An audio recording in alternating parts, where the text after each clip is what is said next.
Okay. Seems to be that every time I try and do this, there is some sort of technology thing that holds me up, or my own inability to understand what I'm meant to be doing. Anyway, I tried to go live on Instagram today, and turns out it didn't work. So I had to take a recording, share it as a reel, because turns out there's rules on Instagram about if you don't have 1,000 followers, you can't go live on Instagram unless you've got more than 1,000 followers. So that really prevents what I thought I was trying to do today. So here we are anyway. Today's thumbnail and today's title, Hybrid Rock Stars, HYROX Racing is letting you down. I was listening to a podcast recently, and they were talking about HYROX versus CrossFit in regards to HYROX being a business that is trying to promote participation and I guess to make money as well, which is, as a business, that's what you want to do. Whereas CrossFit is more in the space of like moving well, longevity, movement standards, functional fitness. And it got me thinking, because they were discussing it too. The person was talking about how they consider HYROX still quite new, and it's kind of just exploded in the last 3 years, even though it's been around for quite some time. Not as long as CrossFit, but still a bit of time prior to it exploding in the last 3 years. And then this person discussing it and actually not realizing that they have movement standards. Particularly, obviously, the wall ball seems to be the thing that comes up all the time, where if you've come from the CrossFit space, you know the wall ball standard is squat depth, hips lower than the knees in the bottom, and then obviously hitting the target at that top position. So what this person, when they were saying, well, they like HYROX in the way of like it's great for participation, it's getting people into functional fitness, it's getting them exposed to those new movements. And essentially this guy was saying, in a few years' time, hopefully they've tidied up their movement standards so that everyone's moving really well. But little did he realize that the wall ball standard actually already exists in the HYROX space. So he then, I guess, was taken a little bit aback by the fact that they do have a standard for their wall balls, and they have used that same standard that CrossFit uses, but they're not really holding anyone to that standard. So today, that's what today's discussion is going to be about. HYROX Racing is letting you down. So I guess the question is, like, why are you doing a HYROX? A lot of people just like the idea of being able to compete and do an event. It's fun to train towards something, and so that's great in the way of being able to participate in some version of some functional fitness event. But at the end of the day, what am I trying to say there? Let me come back to that. I guess what I'll say first is I'm going to just share the screen that has the HYROX rulebook, and we'll start there.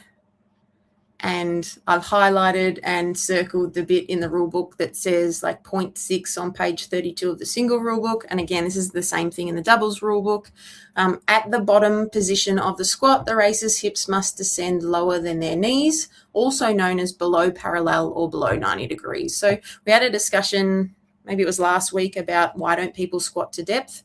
And at the end of the day, I think that either they're not aware that they probably should and the benefits of squatting to hips below the knee line or squatting to below parallel, but also no one's telling them. So it's lack of awareness in terms of if someone's watching them squat and they're not squatting to depth, no one's telling them that they're not doing that. So how do they know they're doing it wrong? So I thought it was interesting just to pull this up. So this is the HYROX rule book. HYROX have it written in their rule book that hips must be lower than the knees for the wall ball for that squat position.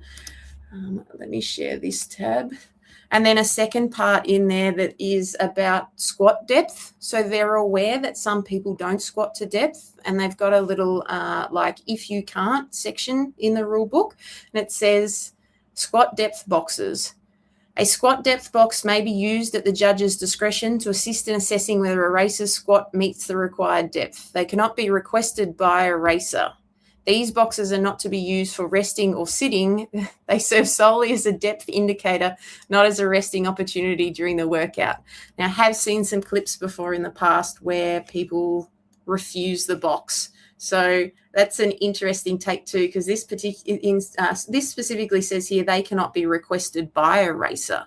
So you can't use the box to assist you to hit your target unless your judge, I guess, tells you that that's required from you.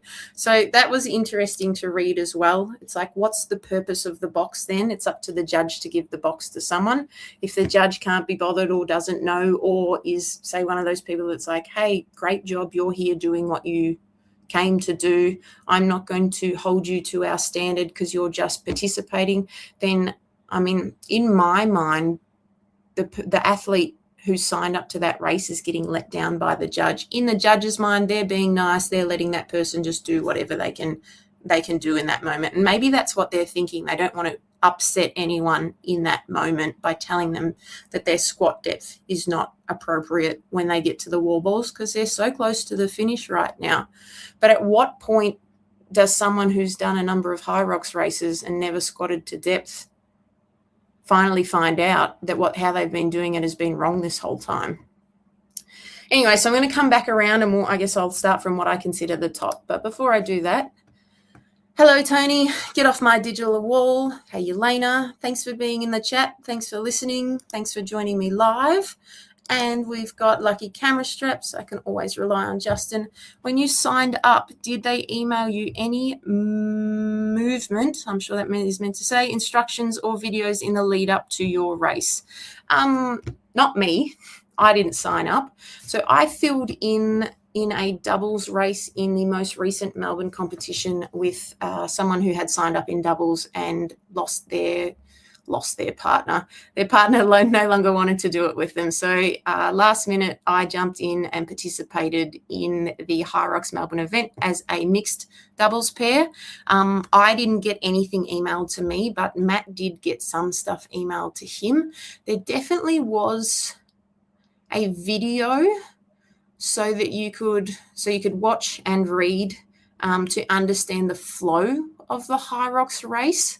I'm sure it probably said in there expected movement standards.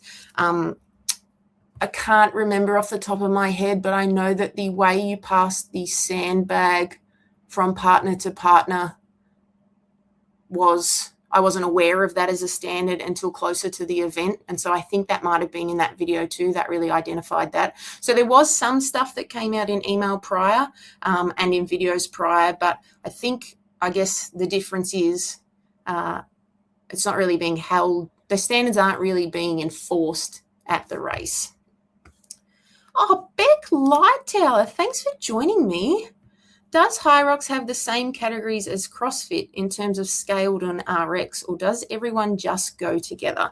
So the way it worked in Melbourne, Beck, just for your understanding, you sign up and pretty much everyone is in what would be considered the open division. So there's no scaled or no RX. You're all just, sorry, that's a lie. I lied. There are two weight categories, what they refer to as the pro category, which in the CrossFit gym you would consider RX, and what they refer to as the open, I think it was called, category, which is what you might consider to be scaled or intermediate. So there are differing weights in both of those categories, but the HYROX Pro is like the heavier weight on the movements, the heavier wall ball, the heavier sled push, the heavier sled pull. What else do we do? The heavier kettlebells for the carry, the heavier sandbag. But if you've been doing CrossFit consistently, I would say to you that the pro category has weights that you've probably touched more often than not, whereas the open category, you could be confident going into that slightly lighter loads on those weighted implements there. So do they have the same categories in terms of CrossFit? Not really, because you get to pick whatever you want to go into. Whereas let's use the CrossFit Open as an example, which starts in 3 weeks' time. So don't forget to sign up. If you can do a workout RX, you're encouraged to do it RX. And then from there, you go into the scale division. And then after that, it's the foundations division. At HYROX, you choose what you sign up for. So most people probably start with the open category. They get a feel for the HYROX. And then if they think that they've got the ability to perform the whole thing with the heavier weights, they will advance up into the pro. And it's probably a bigger difference for if you go individually. If you go in pairs, so HYROX doubles, the weights for HYROX doubles for the women are the same as the pro women, but any man that signs up in HYROX doubles, and this might be specifically for mixed doubles, does the open men's weights, which is the women's pro weight. So that's a little confusing thing there. Anyway, enough about that. I don't need to tell you more about how the event runs. In terms of when we started, we were allocated a wave. They started waves every 10 minutes. So imagine the event starts at 8 o'clock in the morning and the last wave goes at 6 p.m. at night. Essentially from 8 o'clock in the morning, every 10 minutes, a new wave of people go, a new wave of people go, a new wave of people go. So there might be 50 to 100 people going in that 10-minute wave. And then you just continue on across the workout, however you sort of progress through it. So you might end up starting a wave an hour before someone else, but they might be so good and you might be challenging yourself so much that by the end of the race, you both finish at the same time. And they have allowed for that in the way they've structured the event.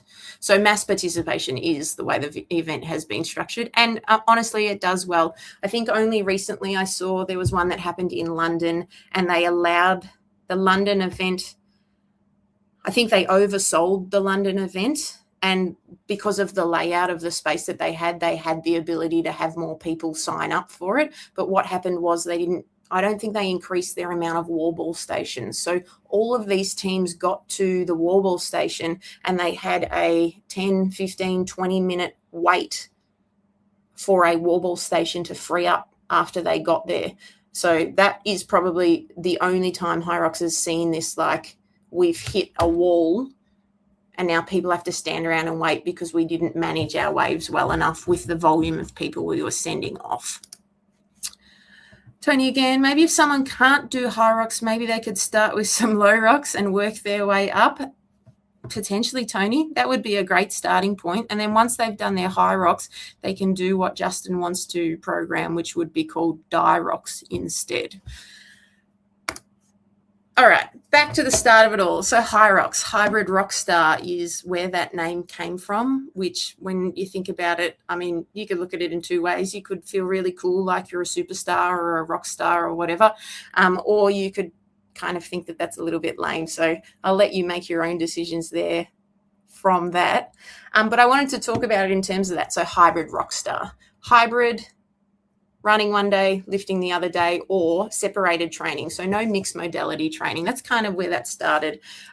Over the last few years, I've seen people who generally do hybrid training start to talk about what they refer to as compromise training to train for their HYROX races, which is essentially for people who do CrossFit, just mixed modality workouts. So running and lifting, or running and squatting. And so they call it compromise training because rather than running and only running and focusing purely on your running, you might throw squats in there as a way to fatigue your legs more and then have to come back to a run sprint or something.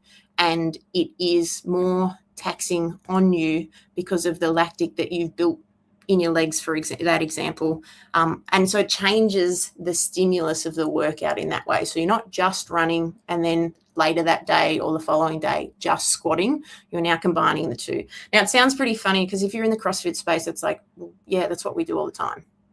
We combine movements to elicit a stimulus that requires us to be able to manage muscular fatigue, heart rate, skill in that moment, and then progress through. And in that's what we refer to as training. And I think that's why I prefer CrossFit over any other kind of training. It's really interesting to think that too. While I've been limited in the amount of stuff I can do, I actually get quite sad sometimes because I miss out on the fun stuff, as I would refer to it, which is I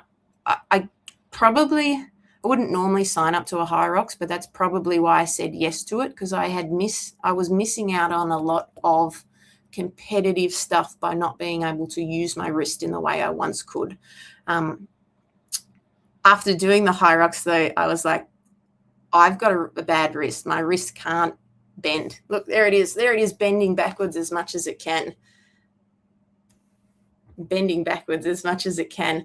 And I was just like, well, I can do that with a bad wrist. So the skill level in this is quite low, or the requirements in this is quite low. And I guess that's why they say it's accessible to everyone, because if it is for mass participation, you want as many people as possible to be able to participate. So any person at our gym would probably be able to sign up to a HYROX and complete it.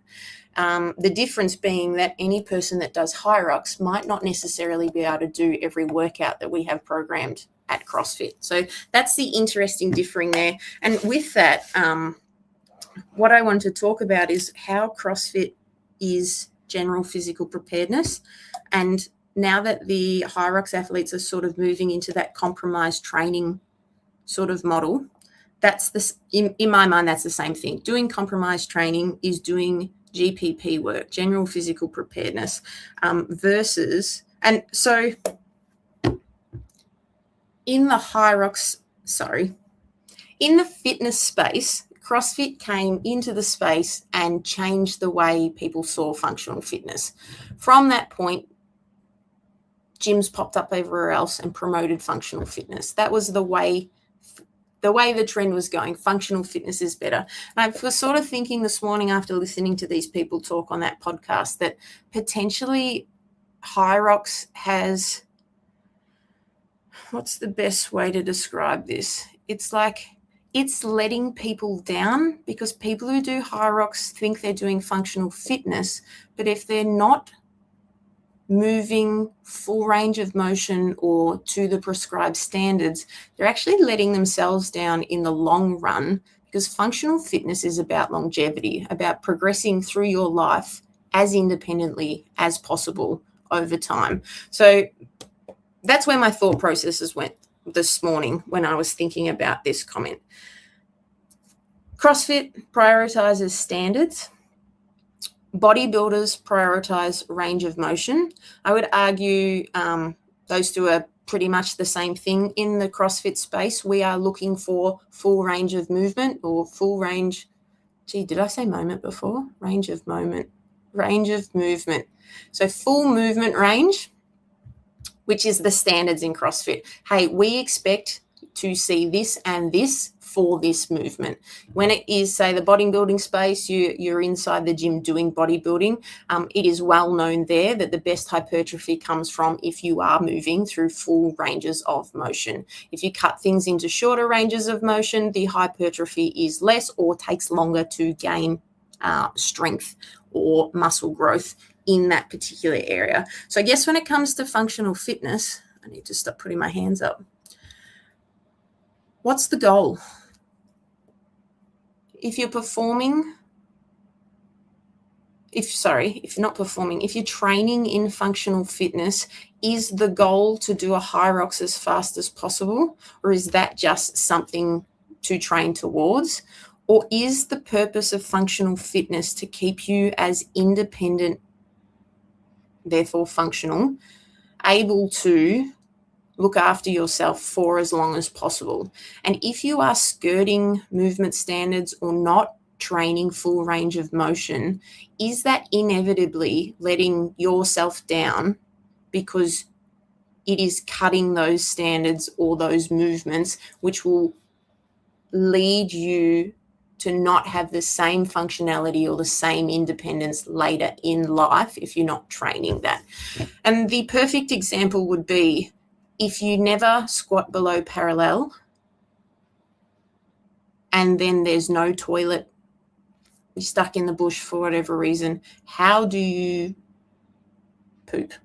Let's just say that for a basic term. If you get what am I trying to say? I notice more and more that toilets get higher and higher. You'll go to public toilets and they'll be so high that your hips will be higher, knees, hips, and that's how you'll be sitting on the toilet with your feet down here, and sometimes you almost have to be up on your tippy toes.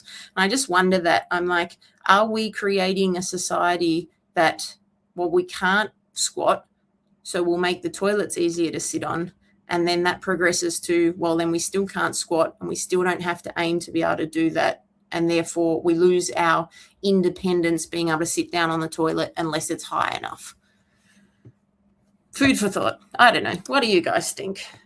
Justin, HYROX is extremely limited as an overall test of fitness. So people training purely for HYROX are missing out on so much. Yes, assuming, and I guess this is a question, are they using HYROX to test fitness, overall fitness, or are they just racing for the sake of racing?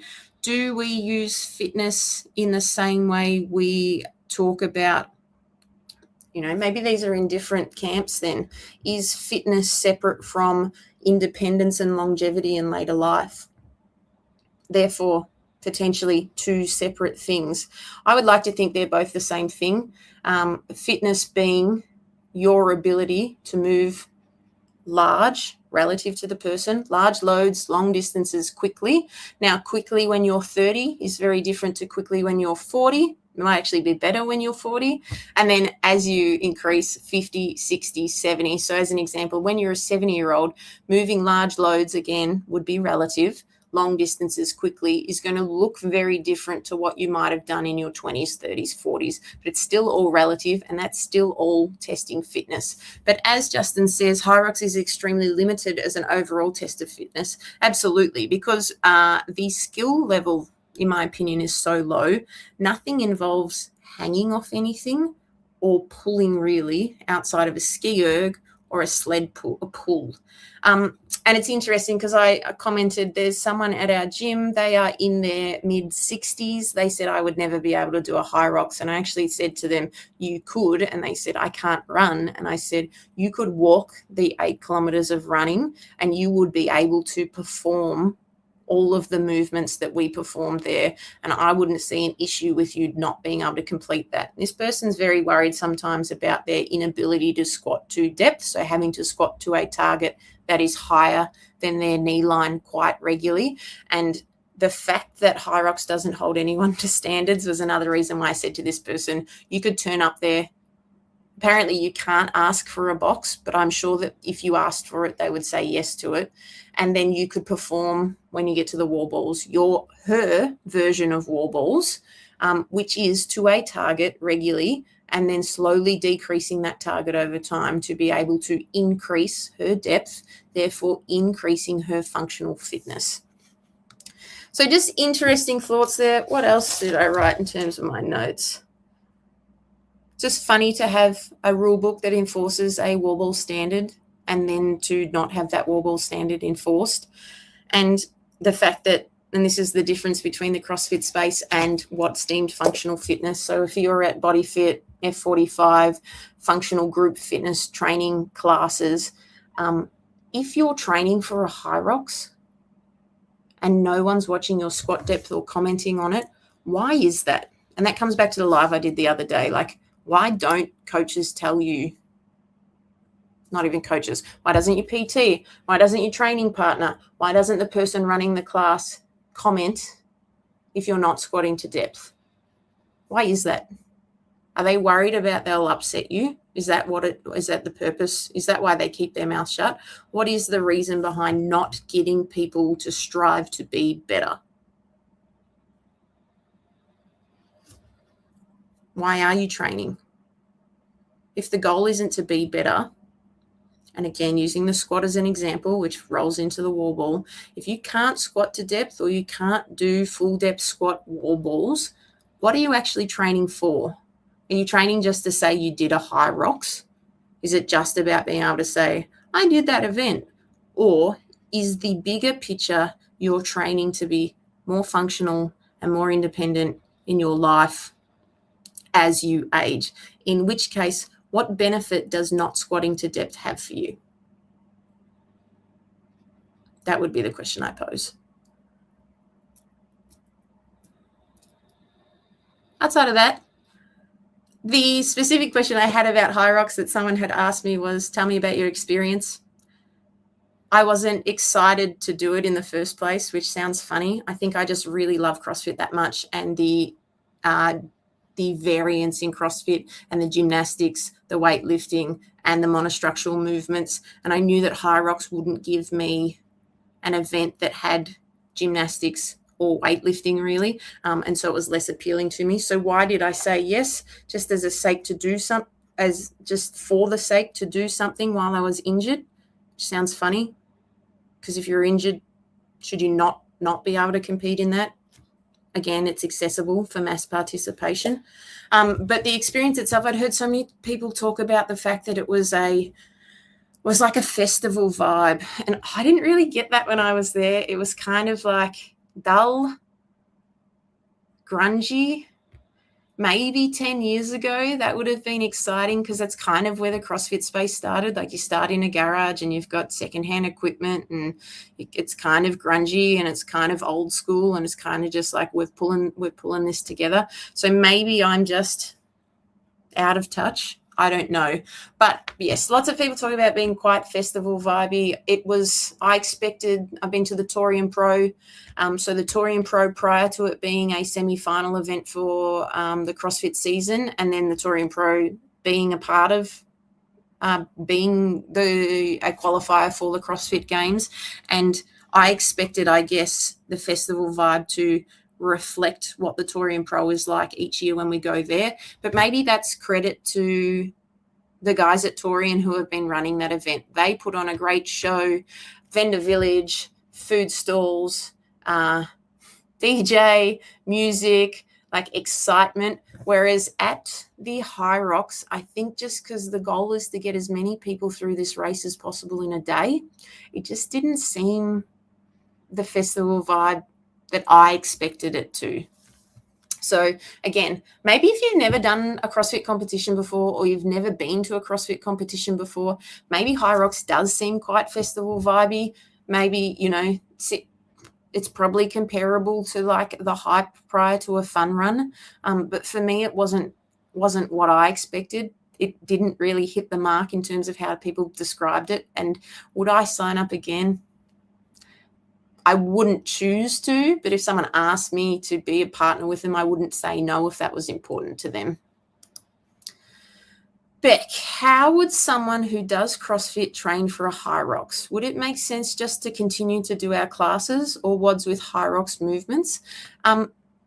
Keep doing CrossFit and then add some running in. That would be what I would say to most CrossFit people. If you train CrossFit regularly, you'll probably walk into a HYROX and have no real trouble with any of the movements. You might like to simulate the race a little bit to feel transitions, to feel sled pulls and sled pushes if it's not something you would normally do. But I would say at the end of the day, for most people, if you don't regularly do sled pulls or sled pushes, just having some practice on that to see what it feels like. But if you've consistently been coming to CrossFit classes, the only thing I would probably suggest to you is add running in. And if you're already adding running in, it's like, all right, well, let's be a little bit, we could take, 1% further, be a little more specific with how you attack the CrossFit class. But for most people who regularly come to CrossFit, the wall balls, ski erg, the rowing, sled push, sled pull, farmer's carry, sandbag lunges, burpee broad jumps, like you touch on variants. If not those movements, you touch on many variants of those movements in your regular training. So I wouldn't worry so much about feeling like you have to train specifically for HYROX outside of potentially running more. These are 8 kilometers of running total, so you need to be able to manage that. So, obviously it's irregular for a CrossFit class to have that much running in it. So if that's something you're not confident in, then that is what I'd be guiding you to do. And outside of that, understanding that 1 kilometer on movement and then 1 kilometer, then a movement, 1 kilometer, then a movement is going to be how it's broken up. So then, for lack of a better term, you could say doing some compromised training with running and movements, which would be what we do in CrossFit. So perfect example, Monday's workout, run, wall balls, V-ups, wall balls, run.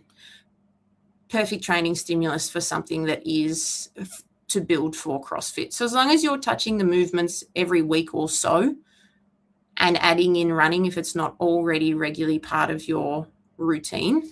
That would be the best way to train for a HYROX. But I would just say doing CrossFit is the best way. Would it make sense to just continue to do our classes? Absolutely, Beck. And then little tweaks closer. As an example, maybe subbing out some movement once a week for something that you don't often do. So it could be as simple as what would an example be?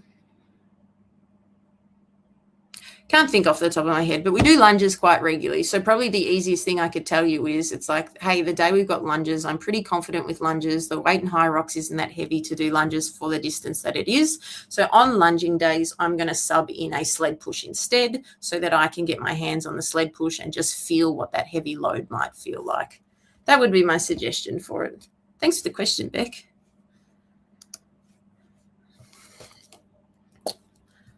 Where did we start? Hybrid rock stars. Yay. HYROX racing is letting you down. So to summarize that last 30 minutes, I think that if you're HYROX racing, but no one's holding you to the standards that are in the HYROX rulebook, or you're training for more than just a race, like training for life, if you are not moving full range of motion, or at least progressing towards full range of motion just purely to do your HYROX race as fast as possible with poor movement standards, I would say that's letting you down. And I don't think we go to the gym on a day-to-day basis to let ourselves down in the long run, but I think sometimes we go to the gym and forget what the point of going to the gym is for. It's fun to post a picture of your finish time on social media and have everyone say, wow, you're amazing, HYROX is so hard. But is it really that hard if you didn't hold yourself to the standards that were required in the first place? Or did you take a shortcut out of that too?